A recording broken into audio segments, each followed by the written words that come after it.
it pops into their mind, or whoever may have paid the money, or who they have talked to last in their own party. And they really need to hear on a regular basis from the constituents. And that's the biggest thing that we promote, is making sure that you have interactive, active government. And, if we connect with our representatives every week, preferably every day, then we're at least getting our voice heard. That's one of the things that we never did in the Catholic school system, is they paid lobbyists, and those lobbyists went into advocate for exactly what we have now, without any reflection. So I'm adding a layer of reflection that they're not really anxious to hear. But it's really important for not just the Catholic sector, but for all religious sectors and private sectors. If you have the money to send your child to private school, I think that's wonderful, and you should pursue that. But for those that are in the public sector, they really need to keep that money for those that need it the most, and really build. I advocate for the building of community schools, which you're going to talk about. But before I get to that, I'd like to talk a little bit about the Interfaith Christian Ministries, Interfaith Christian Movement. This is another group of tremendous leaders in Atlanta. They've been working for 20 years now on advocating for the least the least able to speak. They're a voice for those who could not speak, and they are having an advocacy day, and are bringing children, because it's a free day. Hopefully they're getting buses to bring kids down to the Capitol to do exactly what you said. It's the first advocacy day that they will have groups of children present. They're hoping for 100 or more. That's great. It's going to be on February 18th, which is Monday. And for those of you that can attend, it's going to be on room 216 at the state capitol. There's going to be a table in the south wing, and at 9, they expect people to get there around 9:30. At 8:30. At 9:30, they're going to have a picture on the steps, and then kids will be able to go into the Congress, and where they're actually talking about bills that are up for that day. So we're very much hoping for them to be able to not just see their legislators, but to do some advocacy. They're planning, because they'll be coming from many different districts. They hope to be able to visit with those representatives, or go to their offices. That'd be great. Which will be great. So this is the first time they have organized it in this format, which we're very excited about. And I have to say, giving children the chance to have a voice in things and get to meet their representatives creates a huge impact in their lives. I mean, it gives them the belief that they can become representatives, and they're often the most persuasive voices that representatives hear, especially if they're talking about a bill that directly affects them. Today we had a bill up on school safety, and what a great opportunity. Make sure that the kids get a chance to talk about school safety. They experience it every day. They should be able to tell their representatives, do they feel safe in their school? And what could the representatives do to make them feel more safe? There's no stronger voice. We need to make sure we're hearing from the people most affected, and that's the kids. And that's one of the things they're going to address when they get in there. So they're looking at the gun bills. Great. And safety bills, and they are going to have some talking points that they themselves have prepared, because they've been reading the bills. So I'm really excited about this particular initiative, and I really hope it's a very good turnout. Yeah, that's going to be a great day. Won't that be wonderful? It'll be wonderful. So the Interfaith Children's Movement is not just about schools. They're also exploring other bills that intimately affect the lives of children. For instance, the Child Support Cooperation Act. One of the issues that is being brought up under this Cooperation Act is that they would enforce this child support enforcement as a condition for food stamps. So what we have been talking to the kids about and trying to explore is that a false sense of security. So if you agree to cooperate and support the state in these efforts, you will get food stamps. If you don't follow through, we cut that off. So it has added a layer of discussion that we didn't intend necessarily, but we feel it's really an important conversation, and I think some of the kids are very interested. It'll be fascinating to hear where they come out on that and what their points of view are going to be, because that really is an interesting take. Isn't that? Another one there that we've been talking about is discrimination in public housing, because that does affect many of their peers. They are unable to maintain a space at school because of discrimination in one form or another, especially the LGBTQ community. And if you can't find housing, then you can't continue your education for a long period of time. Right. So I think that's another issue that is really important to them. And the third thing is expanding Medicaid. Because I think all of us understand that if you don't have an opportunity to be healthy, you can't attend school. And if you don't attend school, then you fall behind. Right. So those are just three of the... another one that we think is important would be House Bill 11, where a parent or guardian has an address. And that is the address where the child attends school, wherever the parent or the guardian is, as opposed to where they came from. So that... like my friend lives in Decatur and is the guardian of this child. That child deserves to carry out his education at Decatur schools. And there has been some movement in that child's life in which he's been taken away. But and they moved them out of the school? Moved him out of the school. Wow. One of the other parents. But it should be against the law. Right. I mean, we have to follow some form or some format or norm. Right. But there's no law that says that if another parent takes the child, they have to stay there. Right. That's interesting. Isn't that interesting? And all of these things, I think, highlight the fact that every policy impacts kids across the board. Right? Everything is completely interwoven. So, what's happening with food stamps and what's happening with housing, what's happening with Medicaid and Medicare, everything connects back to a healthy child can go to school. A healthy child who has a home in a district where the school is can go to school. Exactly. And, we have to make sure that when we pass laws in one area, it doesn't have an unintended consequence in another area, or sometimes intended in a bad way. But, everything is so interconnected. We've got to be careful to make sure everything's working together. And that's one of the things, when we were out there talking about why we thought Opportunity School District was a bad idea and that, local control was better. We also talked about there are so many things that go into whether or not a child can get to school in the morning healthy and ready to learn. Right. And if you're not addressing all the parts, the whole child, and how that we can get that child to the door ready to learn, then you're not going to ever succeed in giving them a good education, because they've come unready to learn. They've come hungry.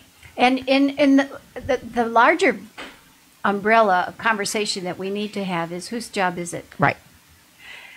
And when we have this movement toward privatization of schools, it's nobody's job. Right. But as a society, are we there for children that are not our own, but are all of our child, because they will have to live in this society.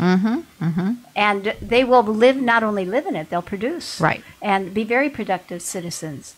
And eventually they become, the carriers of the social compact that we all believe in. I like it, the carriers of the social compact. And that's what we're looking for, to make sure that we're giving them a good civic education.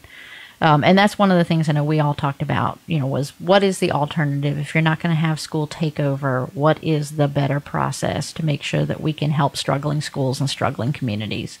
And the research all showed that, implementing community schools with integrity and addressing all the needs of the child was the appropriate way to help lift up the community and the student. And that's what we've continued to advocate for. And it's being implemented in other parts of the country.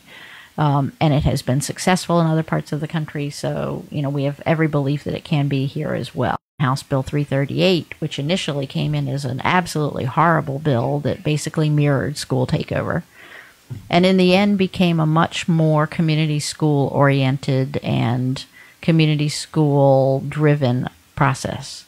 So that now they're actually going out into communities where they're working through the First Priority Act as a result of this bill, and they're looking at what are the needs and assets in this community, and how do we marry the two?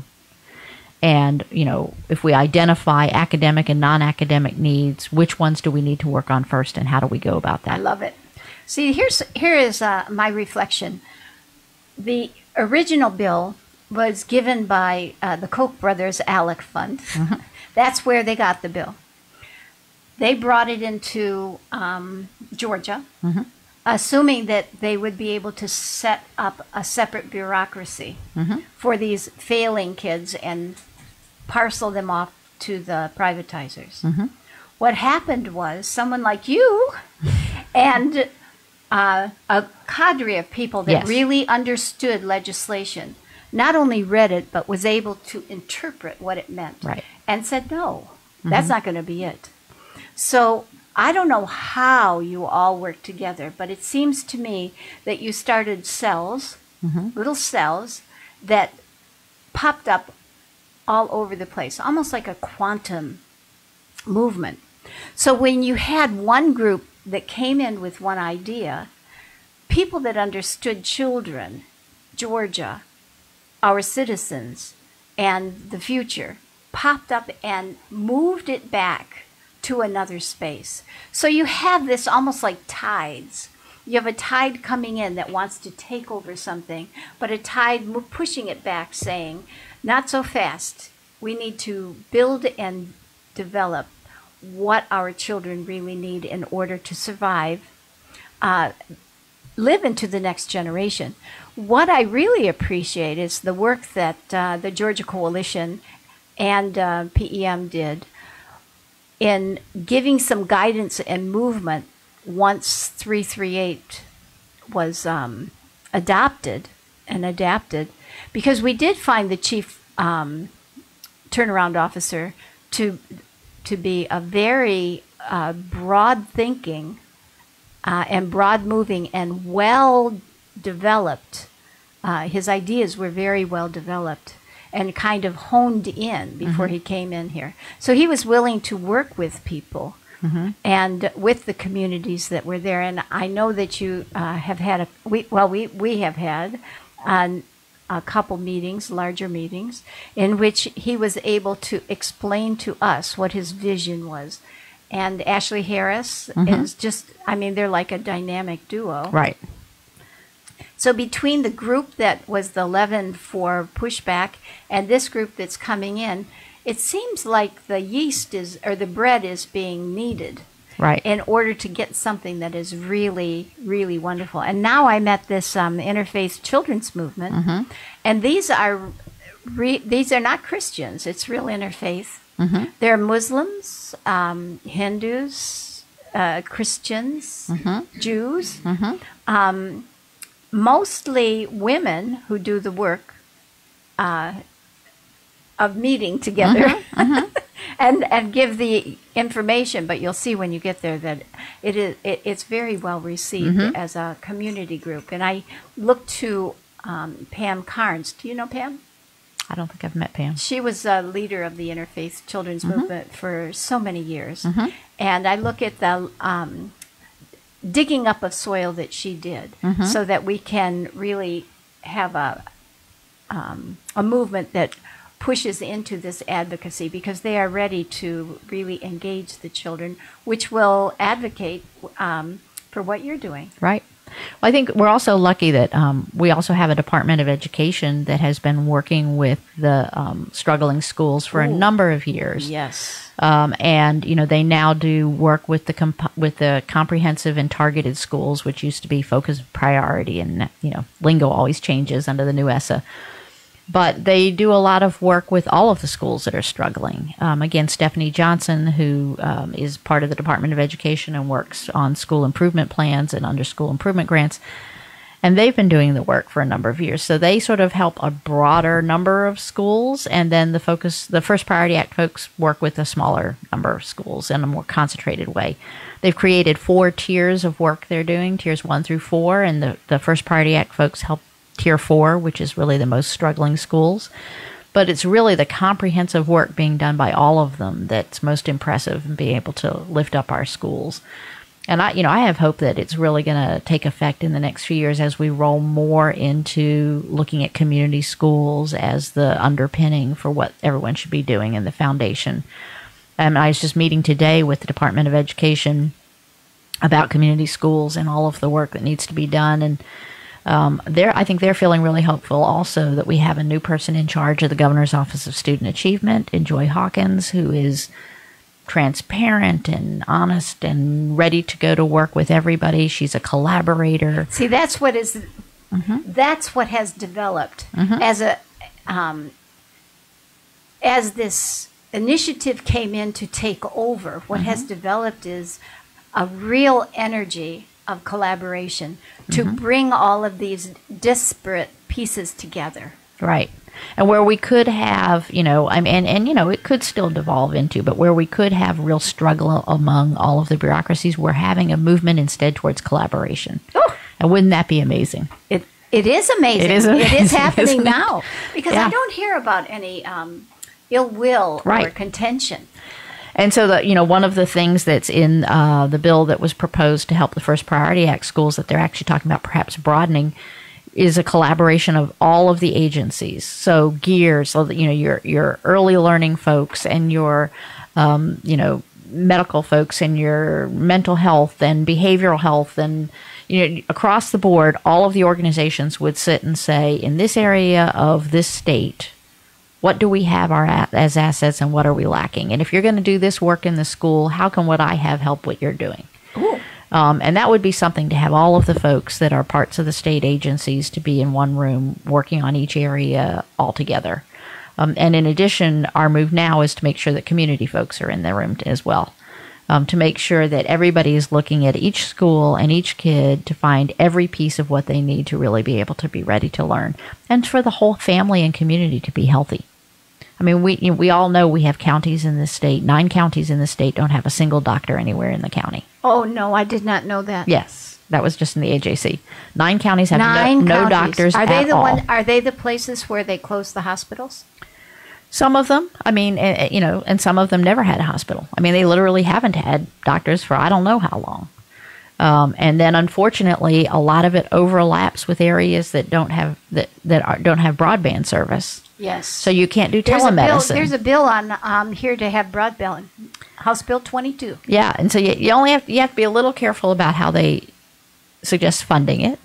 You have to look through everything and make sure if we all want broadband, but are we doing it in the most logical and not just cost effective but fair way? Exactly. Adding sales tax or adding taxes to certain things that affect everybody equally, allegedly, always ends up being a regressive tax. And so, sales tax hurts folks with less money more than it hurts folks with more money. So you got to be careful. How are you going to fund that? But a lot of times we just don't, either we don't look or we don't listen. I think last year... You don't have all the information. Right. And then you rush it through. People of goodwill simply don't know the consequences beyond what they can't see. Right. And then if someone raises an issue, they just don't listen. I mean, one of the things we learned today down at the Capitol was that I think everyone remembers there was a huge dust-up last year over House Bill 787, which was the bill that wanted to give extra money to charter schools, state charter schools for their facilities. And Senator Tippins, particularly, who was the chair of the Education and Youth, rewrote the bill to make it have much less of an effect so that it would treat schools, systems with less money more fairly. And there was a whole lot of games played, and in the end, the bill passed exactly the way it had been written. And he resigned as chair of the Senate Education and Youth Committee in protest. And they said that the bill was going to cost $17 million. As of today, they just rolled out that it so far has cost $42 million. So what's wrong with that picture? Was that in the AJC? No. He just announced it today in the committee meeting that he's on top of it because it's now at $42 million instead of $17 million, and he's going to find out why. But everyone said that $17 million was way too conservative an estimate, and that in the end it was going to shift more money to state charter schools than $17 million, and that's what it's done. And again, state charter schools are public schools. Who's head of that committee? I don't even think there is a bill on it now. I mean, it's just part of the budget, right? Instead of coming in at $17 million, it came in at 42. But I think that we're going to see some movement on it soon. You might even see an article in the paper tomorrow. Who knows? Because it was just talked about today. And that's what's sort of unfortunate, And you see this for the schools that the DOE is working with, the schools that the CTO the Chief Turnaround Officer is working with, the schools that, are just everyday public schools. There's a set amount of money. That's right. And if we don't expand that pot to actually cover so that every student can be educated to the standards that we have now in Georgia, then we're never going to have sufficient funding to teach all of our kids. And that's just where we are. We don't have the funding equal to the task before us. That's the story of my whole life. Isn't that the truth? And yes. I imagine you too. Yes. I know how much work you've done for nothing. And but I do think, I think we're moving in the right direction. I think between the collaborative nature of the work being done now and the fact that people have recognized that community schools and involving community organizations to help lift kids up to do the ear checks and the eye checks and the health screenings and the things that we need on a regular basis for every kid who goes to school, the recognition of that and the importance of that is going to really make a difference in the state. Hopefully we will see a community schools bill dropped in the next week or two that addresses all of those issues and starts to create a pilot program that will allow grants to schools in order to operate as community schools. Just today, talking with DOE, we had a couple other ideas to try and implement community schools. And I think there's a real push towards recognizing that we have some areas in our state and some communities around certain schools that simply don't have the resources they need to be able to get a kid to school ready to learn, let alone to teach. And I think we also need to be thinking about how do we elevate the profession of teaching so that teachers are respected and paid according to the profession that they provide. And we just don't do that in our country. And we need to start doing that in our state. And so we saw that there's a proposed raise for teachers, long overdue. Certainly it causes some issues for local school districts, but that's always going to be true. But I think it's even beyond just pay. We need to start respecting the fact that our teachers are a profession that affects our kids' lives every day and our families every day, and hold that in the highest regard. And then find a way to start recruiting teachers in some of the areas of our state that we just can't get them. I know so many young teachers that have been in 5 years or less and left because it's just simply too hard to deal both with the politics of the institution as well as the politics of the school as well as the lack of support from parents. And you're just exhausted before you go. And they said, well, it's not worth it. Right.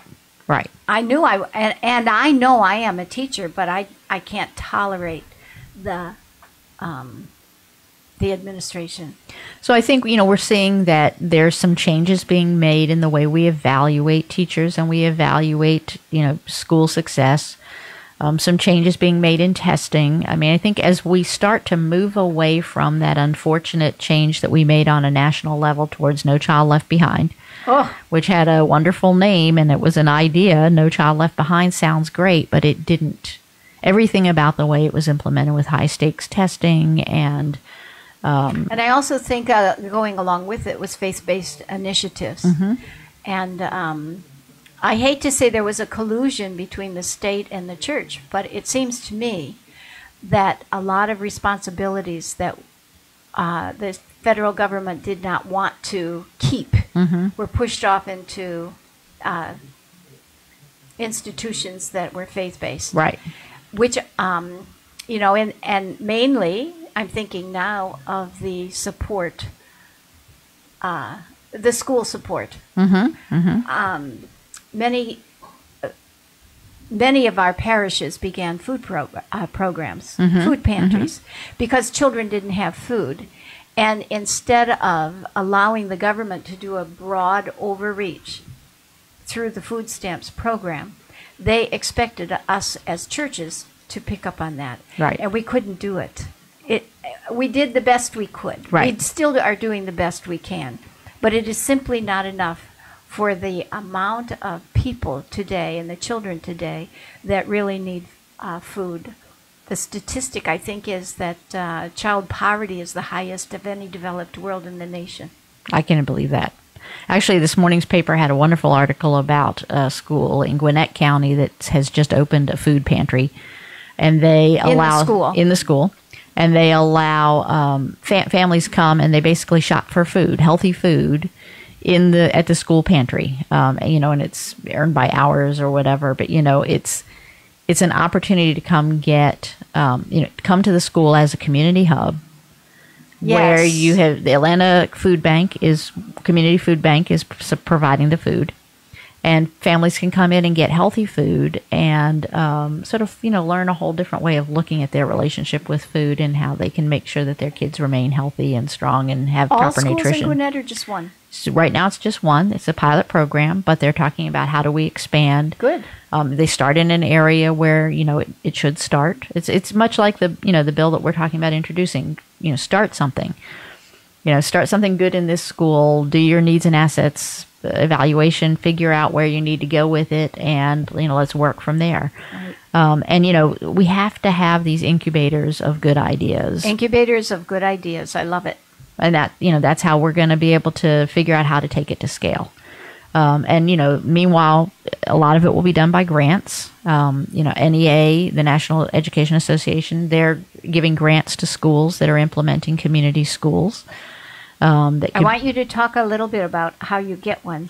But before we go mm-hmm. there, mm-hmm. You've been talking a little bit around the edges of the community schools bill. Mm-hmm. And I would like you to show the playbook. Oh, yeah. And as you're talking, if there are listeners... I don't know where the camera is, but... There it is right there. That's your camera? Hello. The listeners that are really... desiring to be advocates for public mm-hmm. schools, how would they get involved in community schools?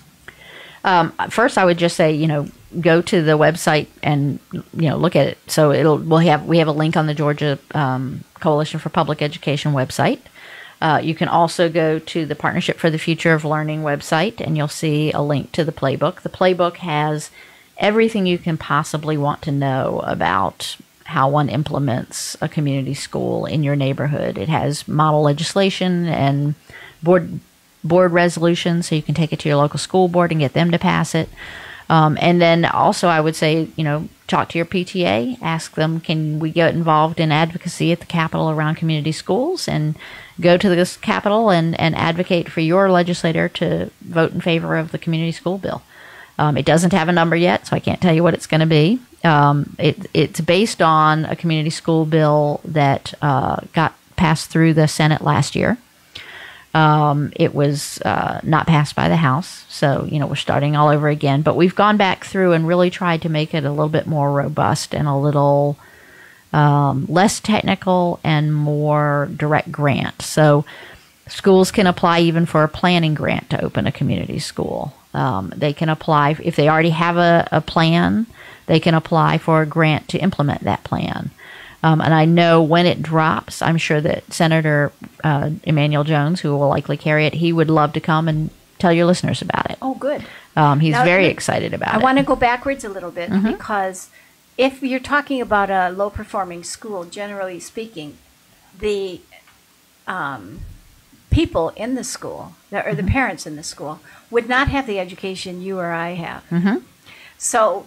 But they would have the desire to really increase the potential of having a full service community school, so that for the next 30 years, their children and their children's children and their children's children would be able to stay in that area.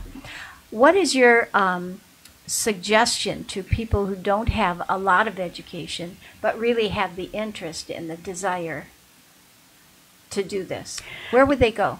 Well, I would say look at the legislation and contact us. I mean, that's one of the things we do is we reach out directly and work with people on, writing grant applications. We can walk you through the process. We can help you with the language. But believe me, she will come. All parts of the state. But, the main thing is that the desire be a local community-driven desire. That's how it's going to succeed. If it doesn't come from the community with community ideas and local knowledge, it doesn't work. That's right. You cannot drop community school onto a community and make it work. It has to come out of the community. And that's just a huge difference in takeover versus community school. That's right. There's just tons of research on this. This is not... All along, it hasn't been that the research wasn't there. This is just a long, slow process. This is not an overnight fix. You don't just go in and take over and put somebody new in charge and say, oop, we're all fixed. Because, all those groups usually do is kick out the kids who are there and put in different kids. And, of course, the school looks different because you have a different population. What we're talking about is true grassroots, community-driven change. And it reflects the community's desire to have good public schools for their kids. As long as you have that and you have folks ready to dig in and work, it can be done anywhere. It's not going to happen overnight. The kids who have for years had poor nutrition or not been able to see or hear don't suddenly, bloom full-blown, seeing and hearing and ready to go to school and healthy. We have to work on all of the issues slowly. I think we would start in, early childhood education. That's the first thing. That is probably the best investment we would make in this state is to have good early childhood education, and that's part of community schools. It's one of the, pillars of the schools. So, there's a lot of work to be done, but stable housing. Stable housing. You have to know that you go home to a house every night, to a home every night.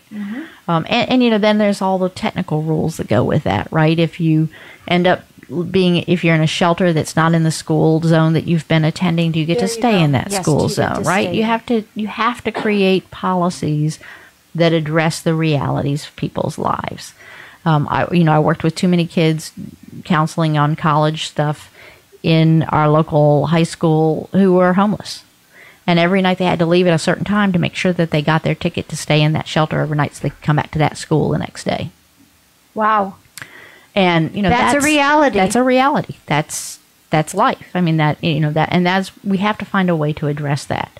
I know I've talked many times with the Atlanta Housing Authority. You should actually talk to having Howard Grant on the show because I'd love to. Not only is he inspirational, but he is running an amazing program that gives vouchers for housing so that kids can stay in the school that they start in.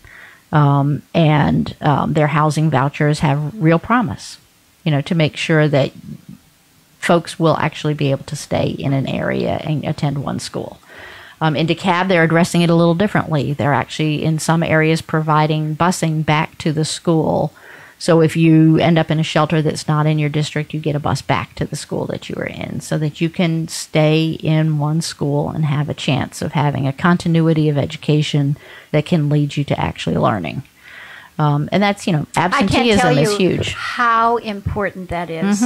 Having been teaching in the inner city, and you have a child that comes in, the retention rate was terrible, like 30%. And so kids would come in and then they'd leave, they'd come back, and they would go all around an area because they kept getting evicted from house to house to house to house. Again, transiency is just and jobs, and it's you can't really describe to someone how much every one of these policies plays on each other, and how important it is to make sure that we're concentrating on, working with keeping a stable population in a stable school. But that's our goal. Well, I bow to you. It's really interesting. My hands are at your back. It's very different, in cities and in urban and rural areas. It's just a different world. In rural areas, I know we don't hear anything about that. In rural areas, you're talking, like I say, about counties that don't have doctors, and counties where there's no broadband. There's not an opportunity to. If you lose a teacher, you can't use a virtual teacher. You don't have ability to do virtual work. That's right. And, we can't even conceive of, having no connectivity at all. But Did you it's see a the reality. picture in the paper where the doctors came to give dental and medical assistance? And all of these people were behind this fence with their blankets around them because they really needed to get help. This poor little woman carrying her baby. Well, I think it was one of the things when the folks from the First Priority Act went out to start working in some of the counties that they're in. They're in Dooley County and Clay County and Dougherty County. And they found in Clay County there was a huge number of kids who had asthma and missed school on a regular basis. But there was no screenings available. So the first thing they did was they lined up 7 basic health screenings for every kid to go through to make sure that they were coming to school healthy. That's a quick way to start is to just find out where are the issues and what health deficits do we see. I love it. It's really good to know that Georgia is really doing something. Right. We don't get that information on a regular basis. So it's great to talk with you. We got about 5 more minutes, and I want you to talk about this bill that's coming. And before we came on, you talked about how the bill is going to be presented, and you said you wanted to drop it in the House and the Senate at the same time. Yeah, the idea is that it would be in the House and Senate at the same time, and Senator Emanuel Jones will likely carry it in the Senate.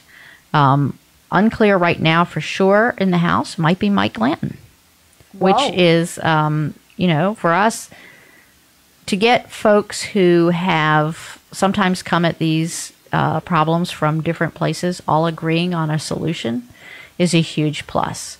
We're hoping to get several Republicans to sign on as sponsors. I mean, there is a growing recognition that community schools is the right answer for addressing the needs of our kids. And, I just can't say enough about the work that Senator Jones is doing. He is just so excited about the bill, and it's exciting to see. Yes, you'll have to have him on the show because he really, once he drops this bill, it's going to be all out.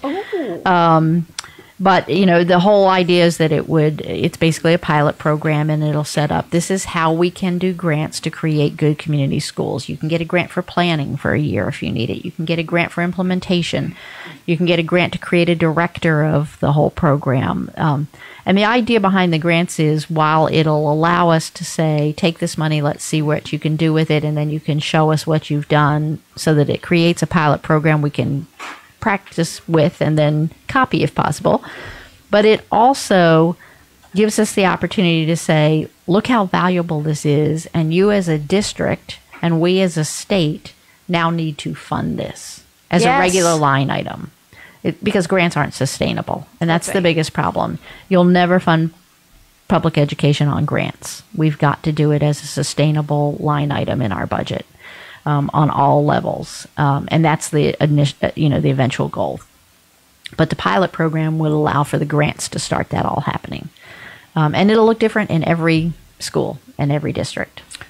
You also talked. That's incredible, and the grants are like up to $50,000, which is, it's suitable to create something small and effective. And then there's community engagement grants. That's what yes. Yeah, that are being run through the Public Education Innovation Fund. And those community engagement grants do the same type of thing, allowing the community and or the school or a group together to come in and ask for a grant to do community work. And they have quite a bit more funds, but right now I think the maximum they're giving out for each school is $70,000. And again, you're talking about if you make these applications, you can start combining funds to really create a program that could have, tremendous impact in each school.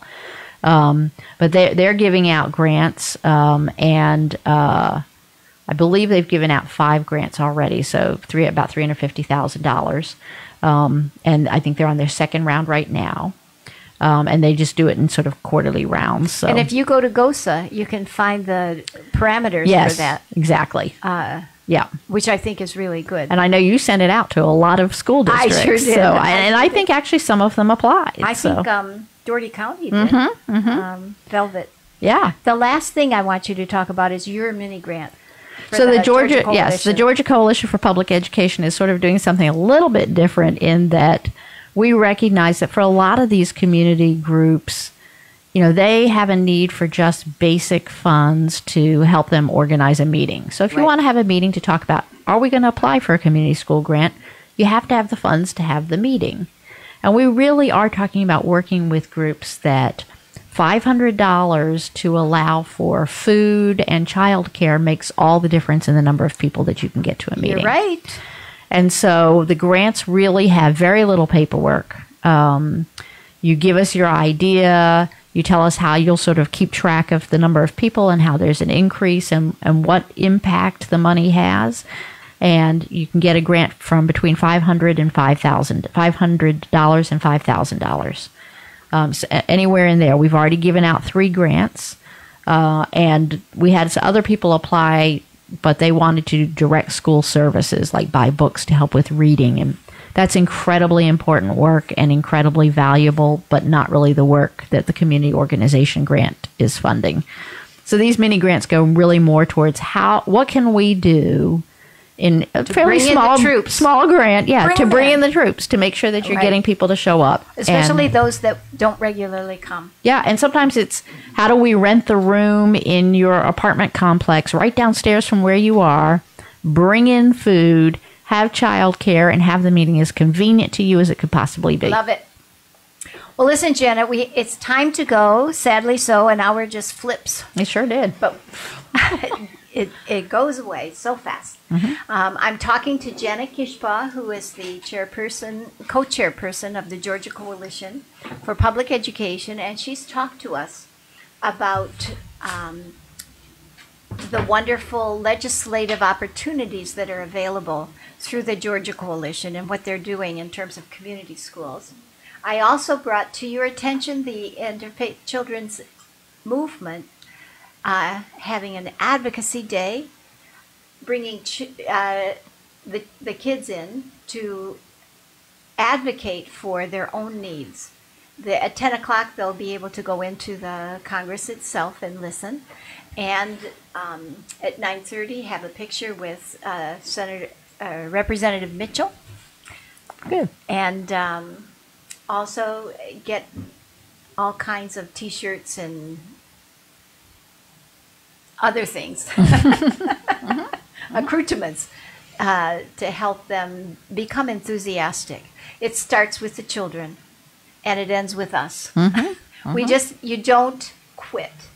And to all of our listeners who have never been to the Capitol or who have never thought of even doing any of this, I invite you to just come on the 18th of February.